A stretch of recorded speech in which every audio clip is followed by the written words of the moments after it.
Hello, I'm Eric of the McCullough Shelfies, and today on Wargame Tuesday we'll be talking about Stargrave, published by Osprey Games and written by Joseph A. McCullough. The full title is Stargrave, Science Fiction Wargames in the Ravaged Galaxy. It's a 2 to 4 player miniature agnostic skirmish game where the focus isn't so much on knocking out the other players as getting loot off the tables. You will need about 10 science fiction models, or that can pass for science fiction, terrain, and some monsters to play. It's 10 per team, so. There are kits for this game on North Star, where you can easily like swap out heads and things like that. So even if you don't have any science fiction models, getting a hold of some is not hard at all. The setting of this is there has been the last war and all of civilization collapsed, and after that the pirates took over, and as soon as someone tries to build like a new thing and gets too powerful, the pirates come in and smack it down. And there you are like a crew of some starship with a captain and a crew trying to make a living. The book, or the PDF, is 177 pages, but some of the last pages there are templates and crew sheets and things like that. So I assume the printed book is a few pages less. The art is good, the layout is good. Not perfect, but good. I don't hate the layout. I'm not saying anything negative. I'm saying it's good. I'm saying sometimes you have to jump a bit back and forth, but that's kind of hard to get around. But if someone can figure that out, well, there you have a perfect layout. As I said, the art is nice. They have pictures taken of the miniatures. Overall, it's a pretty inspiring book, I think, anyway. So the first chapter in the book is about assembling a crew. You start by making your captain. You pick a background. There's 8 backgrounds to pick between, like veteran, biomorph, mystic, and so forth. And so you pick a background, and then every captain starts like with the same base stats, but depending on what background you picked, you get to improve those stats. There's not that many of them. You have like move, fight, shoot, will, health, armor. I think that's it. Yeah. And then you have some core powers that the captain can pick between. And those can be like, there's a lot of different powers. There's 50 powers, over 50 powers to pick between in this book. And so when you build your captain, it will give you like some core powers of his to pick between. And then you pick some powers that fits your captain. That the powers might be everything from having like a mystic saber, a dark saber, or shoot better, or make other people shoot better, heal, steal life force from someone, filling things and people around with your thoughts. And every power has like an activation that you need to roll over with a d20, and then it has a strain cost, which might be 0, but some of them cost health to activate. Also, if you don't roll enough when you try to activate a power, you can pay with health to activate it. Like if you roll 11 and need 12, you can pay 1 health and it activates. If you roll 5 and need 12, well, maybe it's not worth it, but you can pay for it. So you do that with the captain, and then you do a first mate. The first mate is the same thing.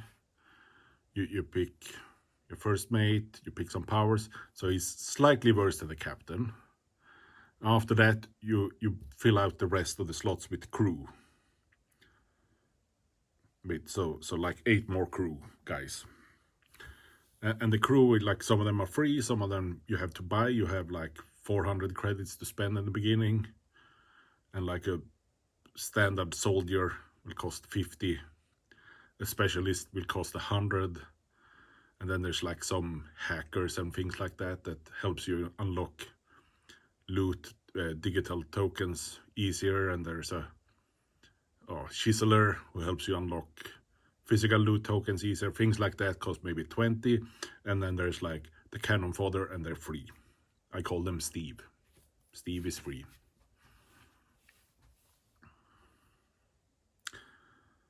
And they come with like a standard equipment list of what they can do. Those people you buy, you don't fill them out anything. You don't customize the 8 crew anything from the start. With the captain and first mate, you also buy gear for them or pick gear for them. They have like 5 gear slots or something, and then you pick armor, weapons, things like that for them. But as I said before with the powers, that's really where you flesh out the game, how you play, how your crew functions. Is a lot from those powers what your captain and first mate can do.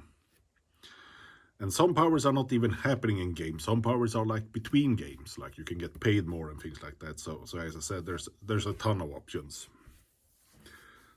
Then the second chapter after you created your crew is 30 pages. That's the rules, including art. So 30 pages is not that much, because the rules themselves are easy. Like at the start of the turn, everyone rolls a d20. Whoever rolled the highest has the initiative, and so on and so on. And then every turn is divided into 4 phases. First you have the captain phase, so you activate the captain and some of the crew, and then then the other people playing activates their captain and some of the crew, and then first mate and so on, and last like the rest of the crew. And after that you have the creature phase, where monsters, pirates, any like NPC thing will activate. And after that is done, well, everyone rolls a d20 again, so the turn order will change from turn to turn. You also use a d20 for all tests and damage. It's you roll when you fight or shoot, you roll a d20, add any modifiers. Whoever rolls the highest in an opposed d20 roll wins. If it's a ranged shot and you win, you do damage, and the damage is the result of the die roll with modifier minus the armor, and the armor is usually from like 9 to 14. And if the defender wins in range combat, nothing more happens. And in close combat, whoever wins, defender or attacker, will do damage.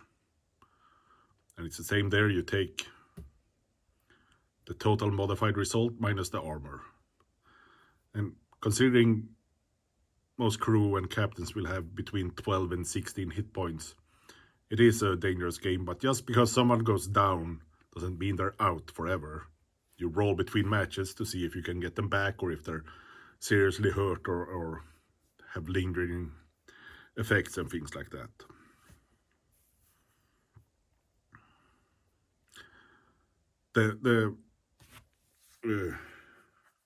A 20 is always a crit. If you defend and roll a 20, you win. If you attack and roll a 20, you win. If both sides roll a 20, the defender wins. And if you roll a crit, you do some extra damage. And if you do extra damage, you're most likely taking someone out in one hit.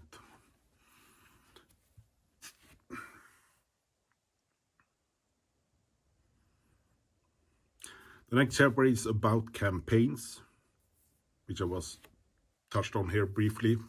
That's where you roll for damage after the game. You roll for, like, everyone who got reduced to 0 health, you roll on a table and see what happened to them. There's different table for the soldiers and for the captain and first mate.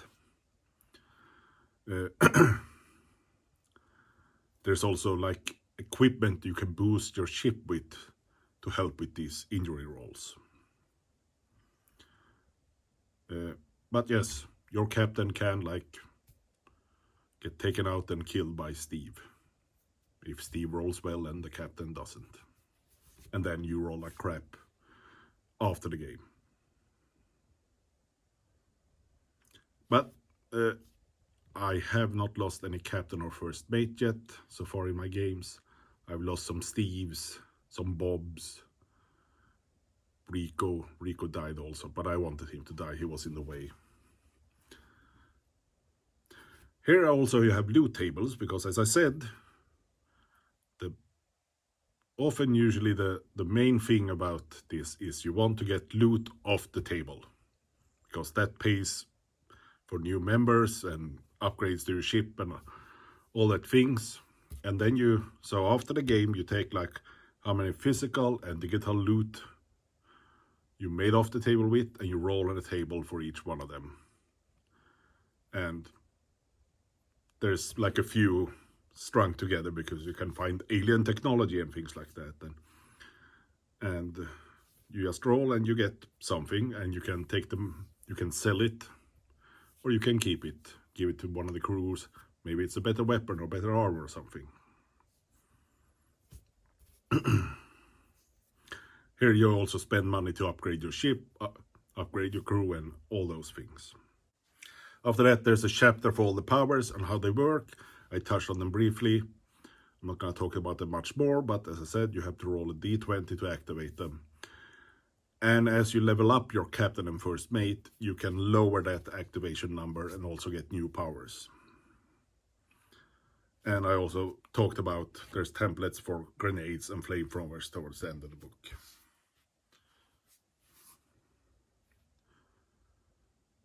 And the power, towards the end there's also like, so you can print out power cards if you want to cut out specific the powers you have. They're explained on like cards you can print out here.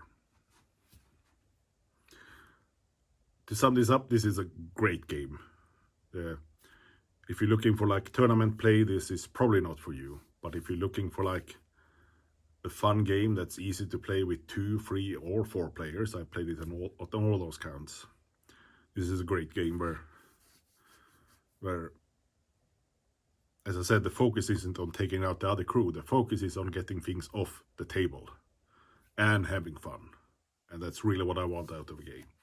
Also, it gives you like an excuse to paint up Eldars as gunslinger and things like that. I also like how easy the system is.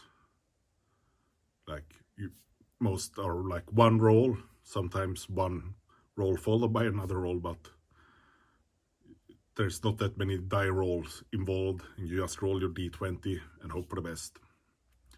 Can be a bit swingy, but it works really great, I think, in this game. I looked on Board Game Geek and the suggested player for this was 2, and I don't agree at all.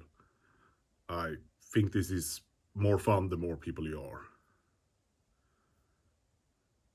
Especially, I will cover next week Quarantine 37 and the campaign there, but overall, I you know, if you have more friends at the table, isn't that more fun? I think so. And because the turns are integrated, like when you get attacked, you get to roll at the same time the other one rolls.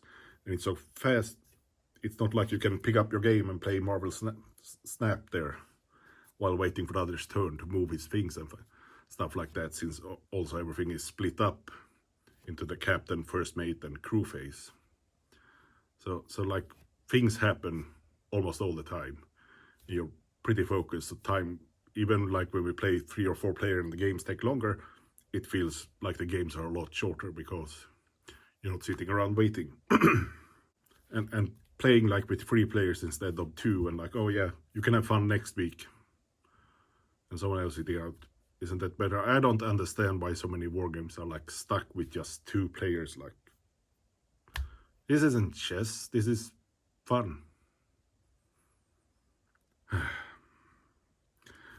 I really like how you create your captain and first mate. It feels like you're doing something, like when you build and you pick your powers and you maybe have a trope from a science fiction movie or something in mind. Maybe you're making kind of a Jedi something with Jedi-like powers, with a lightsaber that can block bullets. Or maybe you're making like the Predator, someone who can go invisible and shoot people. Or maybe just making a schmuck, but you'll probably have fun anyway.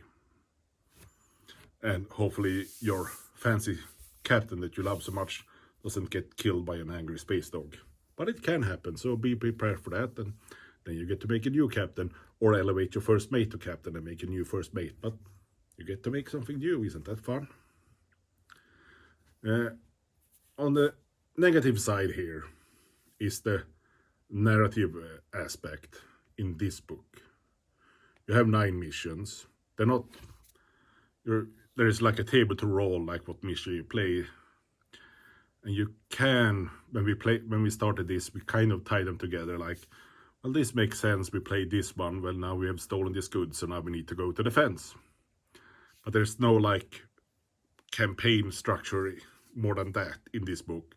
Doesn't mean it's bad, but just so you know, that there's mostly like 9 different missions here that you can string together for a more narrative experience, but you have to do that work yourself. But next week, as I said, I will be talking about Quarantine 47 and what it brings to the narrative side of things. We have added some house rules. I can't probably think of all of them right now, but this is a system, it's really easy to add house rules. Just you agree at a table and then you use it. We have a thing like, if you don't want to shoot at the closest enemy, you have to roll a will. So you can't like snipe the captain in the back, but maybe you have to kill Steve first.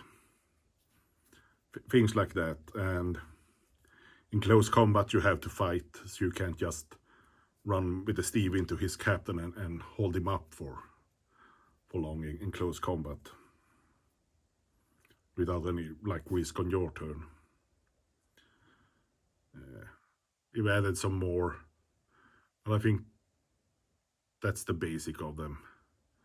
But as I said, it's so easy, like, oh, if you see something and you're like, oh, this will work better for us, you just do it, and nothing breaks like further down the chain. Oh, we also did physical look tokens are very punishable to pick up. They like half your movement and things like that. And we decided after a while it was a bit too much, so we changed that to like -1 or something. And there's like this patch you can put on that gives you no penalties, so maybe it made the patches slightly worse, but you know, it works and we like it. Yeah, I think that's it for Stargrave. Let me look up the full title. Stargrave, Science Fiction Wargames in a Ravaged Galaxy. I think that's it for it. I think this is probably the best sci-fi game out there right now. And next week I'll be talking about Quarantine 37 and the narrative campaign in that one. Campaigns. So, have a good one.